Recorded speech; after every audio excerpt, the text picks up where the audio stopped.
Hello friends, my name is Lav Gupta. I secured an All India 6th rank in SSC CGL 2015 examination और आज हम लोग अड्डा 247 के प्लेटफॉर्म पर हैं और मेरे साथ है रविशंकर सिंह जिन्होंने AIR 1 अचीव किया 2015 में।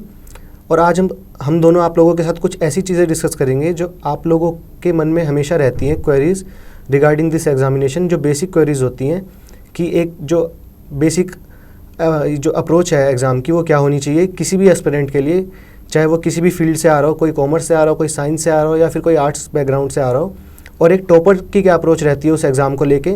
सो first of all I would like to congratulate Ravishankar Singh, आपका AIR 1 आया 2015 में। Thank you very much and congratulations to you too. Thank you.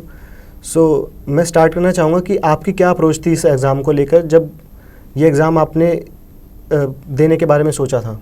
For example SSC की पेपर हो या फिर किसी भी एग्ज़ाम की पेपर हो, फर्स्ट थिंग होती है आपको पहला अपना लेवल असेस करना है कि आपकी प्री एग्जिस्टिंग प्रिपरेशन कितनी है।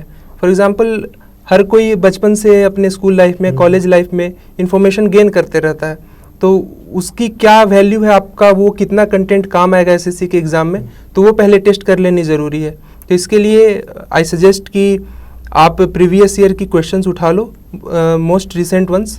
फॉर एग्ज़ाम्पल जब मैंने शुरू की 2015 की प्रिपरेशन, तो मैंने 2012-13 की पेपर सॉल्व करी पूरी, और मैंने देखा कि मेरे किस सब्जेक्ट में कितने मार्क्स आ रहे हैं, और उस हिसाब से मैंने अपनी स्ट्रेटजी डिवाइस करी। आई एक्सपेक्ट कि आपका भी कुछ ऐसे ही सिमिलर रहा होगा। हाँ, बेसिकली मेरी भी ये स्ट्रैटेजी थी कि सबसे पहले आप कोई भी मॉक टेस्ट लगा लीजिए, उससे आपको एक बेसिक आइडिया हो जाता है कि एग्ज़ाम ये है क्या, इसमें कहाँ कहाँ से क्वेश्चंस आते हैं, क्या इसका फील्ड है, कहाँ कहाँ से किस लेवल के क्वेश्चंस आते हैं, मैथ्स के अंदर क्या क्वेश्चंस रहते हैं, रीजनिंग के अंदर क्या क्वेश्चंस रहते हैं, और उन क्वेश्चंस में से आपको कितने आते हैं। और अगर आपके मान लीजिए 200 नंबर का एग्ज़ाम है, उसमें से आपने उसको एग्ज़ाम को दिया तो आपके कितने मार्क्स आ रहे हैं, तो उससे आपको एक आइडिया लग जाता है कि आपको अपनी प्रिपरेशन को किस लेवल पर लेके जाना है। और आपकी प्रिपरेशन तो खैर आप स्टार्ट कर ही रहे हैं, आप इस वक्त किस लेवल पर हैं। सो आई थिंक रवि ने भी यही किया होगा कि यस ऑफ कोर्स। और एक बार जैसे आपने प्रिपरेशन शुरू कर दी, एक बार आपने असेसमेंट कर लिया, तो उसके बाद आपको जो भी अपना टाइम है, जो आपने टारगेट रखा हुआ है, फॉर एग्जांपल सपोज आप 2017 के भी स्टार्ट करें, आपके पास 4 मंथ्स टाइम है, तो आपको असेस करना होगा कि एग्जैक्टली कितना टाइम रिक्वायर्ड है। अगर आपकी लेवल काफ़ी कम है, फॉर एग्जांपल 200 में सपोज 70-80 ही बन रहे हैं, तो आई डोंट थिंक ये वाइज होगा कि आप 2017 के लिए ट्राई करो, बिकॉज 2017 में अब काफ़ी कम टाइम रह गए। तो for those students I would suggest कि आप 2018 के लिए टारगेट अभी से प्लानिंग करके चलो। 2017 की पेपर दे सकते हैं अपने 3-4 मंथ की अपनी इम्प्रूवमेंट चेक करने के लिए। अगर आपकी फॉर एग्जांपल 120 आ रही है, जो कि लास्ट बार की कट ऑफ से काफ़ी क्लोज है, ओके, सो आप उसमें सब्जेक्ट वाइज देख लो कि मैथ्स में कितने बन रहे हैं, इंग्लिश में कितने बन रहे हैं, और उस हिसाब से आप टाइम दे सकते हो। फिर जहाँ तक बात आती है आपने पढ़ाई शुरू की, तो फिर आपको एक रूटीन की बात आ जाती है कि आप कितना डिसिप्लिन पढ़ाई कर पा रहे हो। तो आप रूटीन के बारे में कुछ बताएं हमारे दर्शकों को। देखिए, रूटीन में सबसे पहले तो यही है कि आपको हर एक सब्जेक्ट अपनी डेली रूटीन में डालना है। आपको यूँ नहीं कर सकते कि मैं 1 महीने के अंदर मैथ्स ख़त्म करूँगा, उसके बाद मैं इंग्लिश उठाऊँगा और इंग्लिश ख़त्म करूँगा, और उसके बाद फिर मैं GS कवर करूँगा, फिर रीजनिंग कवर करूँगा। आपका जो आपकी प्रिपरेशन है वो सारे पोर्शंस की इकट्ठे चलती है। आप अपने डेली टाइम को कुछ पार्ट डिवाइड कर दीजिए हर एक पोर्शन के लिए, और उतने ही टाइम में आपको एक बेसिक अपना टारगेट रखना है कि आज मुझे मैथ्स के अंदर से फॉर एग्जांपल परसेंटेज का चैप्टर कंप्लीट करना है, या परसेंटेज का चैप्टर 50% कंप्लीट करना है। तो इतना तो आपको करना पड़ेगा कि आप सब सब्जेक्ट्स को डेली बेसिस पे पढ़ें। और मेरे रूटीन में एक जो चीज़ हमेशा रहती थी वो थी हर संडे को एक मॉक टेस्ट, क्योंकि वही मुझे बताता है कि मैंने पिछले पूरे हफ्ते में क्या किया, और उसमें आपके मार्क्स बढ़ते जाएंगे तो आपके लिए एक पॉजिटिव सिग्नल है कि आप सही डायरेक्शन में जा रहे हैं। ओके, फॉर एग्जांपल जैसे इनकी प्लानिंग थी डेली प्लान, वो अप्रोच मेरी स्लाइटली डिफरेंट थी। मैंने वीकली प्लान्स बनाया करता था। फॉर एग्जांपल मुझे इस वीक में 60 आवर्स की पढ़ाई करनी है, और अपने सब्जेक्ट वाइज असेसमेंट के रिगार्डिंग फॉर एग्जांपल इंग्लिश मेरी वीक है तो मैं 20 आवर्स दूंगा, और मेरी मैथ्स स्ट्रांग है तो 5 आवर्स दूंगा। और बट ये रूल जो है आपकी, जो आपने कोटा बनाया है, वो रिलीजियसली फॉलो करनी है। तो जैसे इनकी डेली थी, वही हम लोगों ने पहले स्टार्टिंग बताया कि अप्रोचेस डिफरेंट हो सकती हैं। सारी अप्रोचेस अपनी अपनी जगह उनमें मेरिट है। तो आप अपने हिसाब से जो भी आपको फ्लेक्सिबल अप्रोच लगे, जो आपको सूट करे, आप उसे अडॉप्ट कर सकते हैं।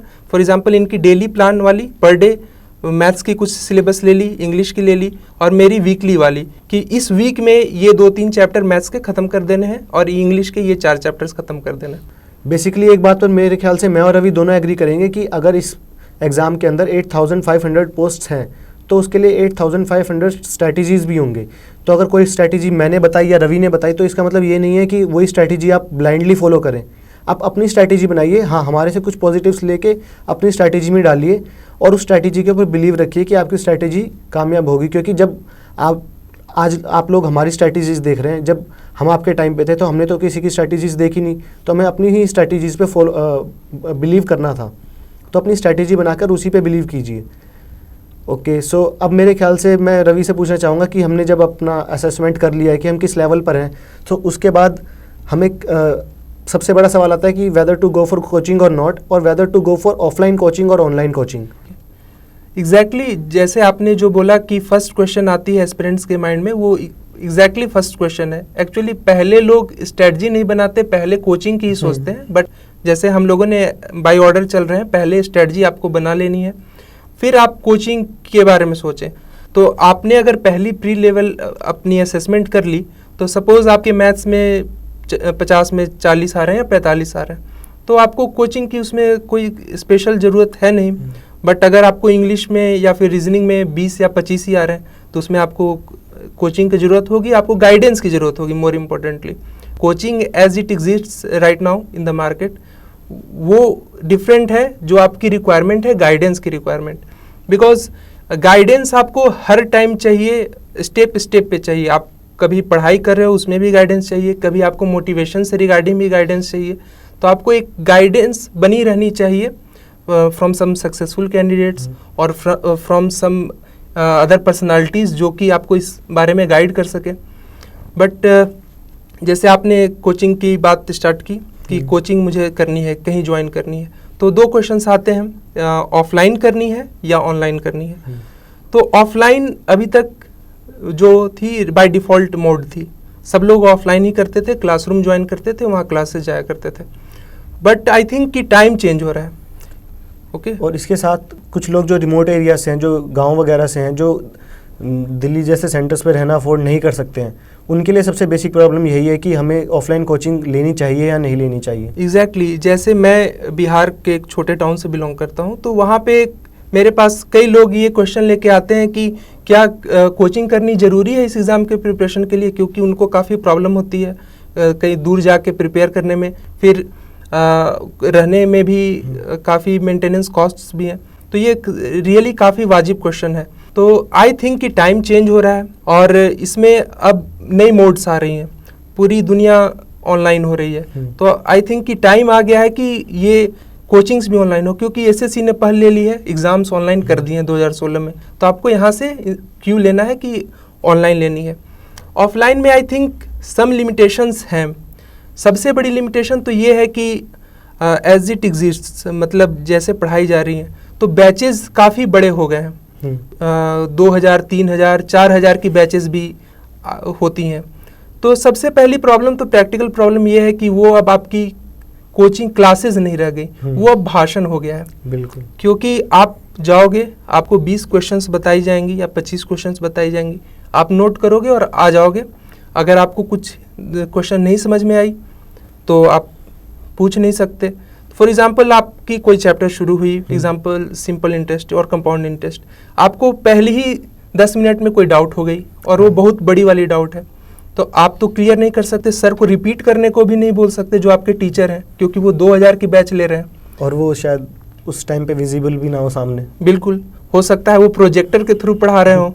सो आप एटलीस्ट ऑनलाइन में ये ऑप्शन है कि अगर आपको कोई चीज़ समझ में नहीं आई, कोई एक्सप्लेनेशन, तो आप बैक करके तो देख सकते हो एक बार, बट ऑफलाइन में तो वो ऑप्शन नहीं है। और आई थिंक ऑनलाइन का एक फ़ायदा और ये भी है कि अगर आप ऑनलाइन क्लासेस ले रहे हो तो कभी कुछ ऐसे टॉपिक्स होते हैं जो आपको ऑलरेडी आते हैं और अगर आप किसी क्लास में बैठ गए जाके 2000 बच्चों के बैच से वापस आना तो नॉट पॉसिबल। आपको लगेगा कि हो सकता है कुछ ऐसा बता दें कि जो मेरे लिए वैल्यूएबल हो, बट एट दी एंड अगर आप ऑनलाइन क्लासेस लेंगे तो आप उन टॉपिक्स को स्किप भी कर सकते हैं और उस टाइम को कहीं और इन्वेस्ट कर सकते हैं।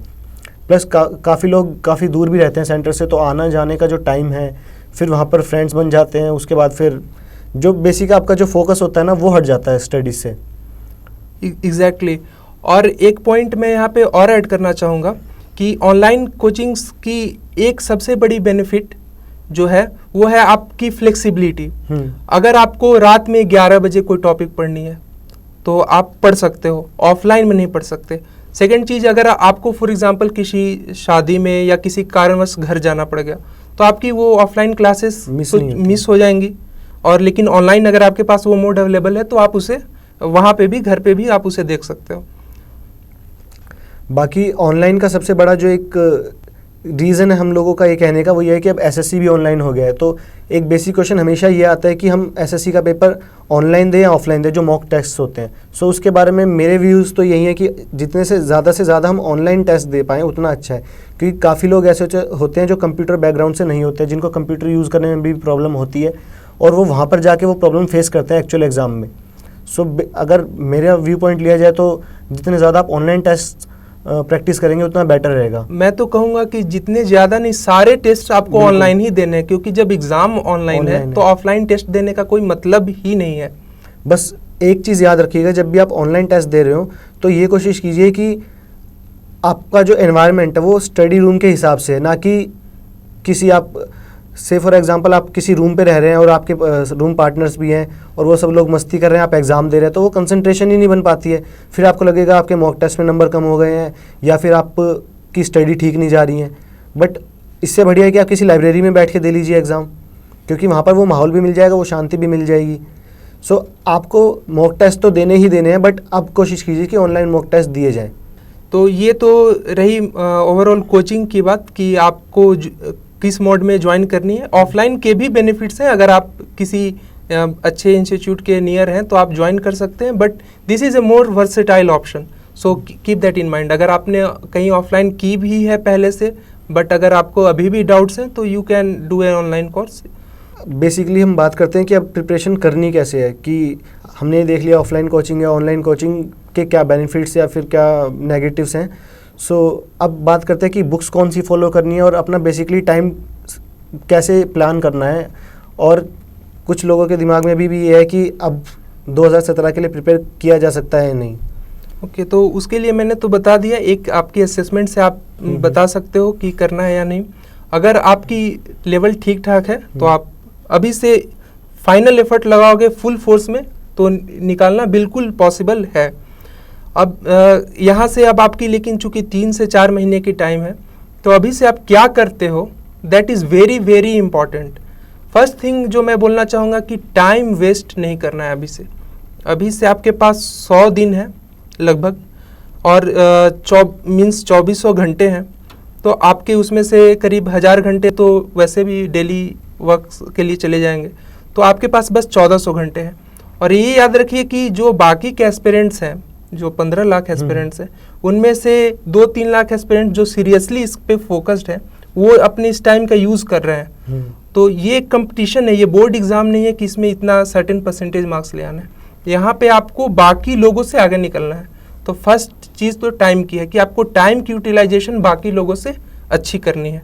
बेसिकली जो मेरे व्यू पॉइंट्स है इस पर वो ये है कि आप ज़्यादा से ज़्यादा पढ़िए, लेकिन एक ही मटेरियल को बार बार पढ़िए, क्योंकि शायद रवि भी इस बात से को एग्री करते होंगे कि आपने एक बुक ले ली, उसको कंप्लीट करा, फिर आपके किसी फ्रेंड ने बोल दिया कि ये वाली बुक अच्छी है, ये वाली बुक परचेज़ कर लो, इसको सॉल्व करो, आप उस बुक को लेने चले गए। उसके बाद फिर आप उस बुक को कंप्लीट करा, आपके फ्रेंड ने कह दिया ये वाली बुक अच्छी है, आप वो लेने चले गए।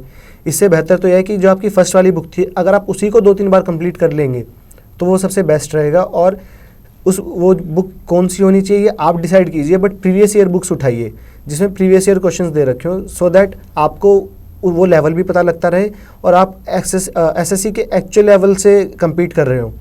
और इधर उधर की बुक्स मत पढ़िए। जैसे मैंने काफ़ी लोगों को देखा है, वो ये करते हैं कि प्रिपेयर एसएससी के लिए करें लेकिन कैट लेवल की बुक उठा ली, फिर वो क्वेश्चन सॉल्व होते नहीं हैं और फिर वो लोग आ जाते हैं कि डिप्रेशन में आ जाते हैं कि मेरी पढ़ाई ठीक नहीं चल रही है या फिर मेरे से एक एग्ज़ाम क्लियर नहीं होगा। सो आपके साथ तो खैर ऐसा मुझे नहीं लगता हुआ होगा। नहीं, बट एक चीज़ आपने बिल्कुल सही टू द पॉइंट बोली, और वो एक्चुअली पूरे एग्ज़ाम टाइम की सबसे कीवर्ड है रिवीजन। मेरा मानना है कि एक बार अगर आपने कोई चीज़ पढ़ा तो वो नहीं पढ़ने के बराबर है, क्योंकि एग्ज़ाम टाइम में आपको उससे कुछ नहीं याद आने वाला। तो मेरा सजेशन है कि आप कोई भी चीज़ पढ़ें, एटलीस्ट उसे 4 बार ज़रूर पढ़ें, मिनिमम 4 बार। आप ज़्यादा भी बार पढ़ सकते हैं according to importance of the content. तो आपको हर जैसे आपने कोई भी चीज़ पढ़ी आज, तो आप एक बार ज़रूर टारगेट कर लो कि विद इन 1 वीक उसे रिवाइज कर लेनी है, फर्स्ट रिवीजन। सेकेंड रिवीजन जो होगी आपकी वो विद इन 1 मंथ हो जानी चाहिए, और फिर एक रिवीजन और जो है वो आपको एग्ज़ाम के पहले 1 या 2 बार और हो जानी चाहिए। तो अगर आप ऐसे रिवाइज करते हो तो अगर आपका जो क्वेश्चन आता है एग्ज़ाम पेपर में, आप उसे इमीडिएटली देखते ही सॉल्व कर सकते हो। अदरवाइज क्या होगा, आपको लगेगा कि लगता है मैंने कहीं ऐसा पढ़ा था बट याद नहीं आ रहा, सो आप ब्लैंक हो जाओगे एग्ज़ाम टाइम में। जो एक बात रवि ने की एग्ज़ाम टाइम की, उससे मुझे याद आया कि आपको जो वीकली मॉक टेस्ट देने हैं वो इसलिए भी ज़रूरी नहीं क्योंकि आप एग्ज़ाम हॉल में बैठे हैं, तो आपको ये नहीं लगना चाहिए कि आप फर्स्ट टाइम किसी चीज़ को फेस कर रहे हैं। फॉर एग्ज़ाम्पल मेरे टाइम पर क्या हुआ था कि मेरा 16 अगस्त का पेपर था और इवनिंग शिफ्ट थी, और वो काफ़ी ऐसा बताया जा रहा है कि जो 4 सेट्स आए थे उसमें से सबसे टफेस्ट वाला वो था। अब वो टफेस्ट वाला अगर किसी ऐसे कैंडिडेट के सामने आ जाए जिसने एग्ज़ाम प्रिपेयर ही ना करे हो, तो उसका क्या होगा। तो उसके लिए सबसे बेस्ट चीज़ यही है कि आप उसको जितना ज़्यादा से ज़्यादा प्रैक्टिस करेंगे उतना आप उसके हैबिचुअल हो जाएंगे, और फिर एग्ज़ाम टाइम में अगर टफ़ क्वेश्चंस भी आ गए तो आपको पता है कि आप उनको छोड़ देंगे और बाद में उनको अटैम्प्ट करेंगे। सो इस बारे में रवि आप क्या कहना चाहेंगे? नहीं, बिल्कुल बिल्कुल, प्रैक्टिस ज़रूरी है। एटलीस्ट आपको 15 दिन में एक बार टेस्ट एक दे देना चाहिए। सब्जेक्ट टू अवेलेबिलिटी अगर आपके एग्ज़ाम नज़दीक आ गई है तो ये फ्रीक्वेंसी ज़्यादा हो जानी चाहिए, फॉर एग्जांपल वीकली। और अगर एग्ज़ाम में बस अब 10 दिन बाकी रह गए तो 2 दिन या 1 दिन पे एक टेस्ट देनी ज़रूरी हो जाती है, ताकि आपकी वो फ्लो बनी रहे। आप एग्ज़ाम में जाओ और ऑटोमेटिक आपकी पेन चलनी शुरू हो जाए, आपका दिमाग चलना शुरू हो जाए। नेक्स्ट थिंग मैं जो डिस्कस करना चाहूँगा कि बुक्स जो आपने सेलेक्ट की वो, या फिर जो आप मटेरियल रेफ़र कर रहे हैं वो क्वालिटी मटेरियल हो, कंटेंट जो हो वो क्वालिटी हो। क्योंकि मैक्सिमम लोग जो मैंने देखा जो काफ़ी सालों से मेहनत कर रहे हैं एक्चुअली इस चीज़ में, और वो सक्सीड नहीं कर पा रहे हैं, उन्हें समझ में नहीं आता कि एक्चुअली गलती हो कहाँ रही है। तो एक्चुअली उन्होंने जो मटेरियल लिया वो ठीक है, ओके है, बट वो आपको कंपटीशन से आगे नहीं ले जा पाएगा। वो बुक पूरी भीड़ फॉलो कर रही है, सब लोग फॉलो कर रहे हैं, तो आप उसी भीड़ में हो, अभी आप आगे निकल नहीं पाए। तो आगे निकलने के लिए आपको कुछ डिफरेंट चीज़ें पढ़नी होंगी, थोड़ी अलग सी पढ़नी होंगी, और काफ़ी क्वालिटी चीज़ पढ़नी होगी। फॉर एग्जांपल जैसे प्रीवियस ईयर क्वेश्चंस पेपर है, तो आप एक ऐसी, कई पब्लिकेशंस की आती हैं वो प्रीवियस ईयर क्वेश्चंस पेपर, तो आप एक ऐसी बुक उठाओ जिसमें कि सबसे अच्छे डिटेल्ड सॉल्यूशंस, डिटेल्ड एक्सप्लेनेशंस दिए हुए हों, ताकि बच्चे कंफ्यूज ना हो।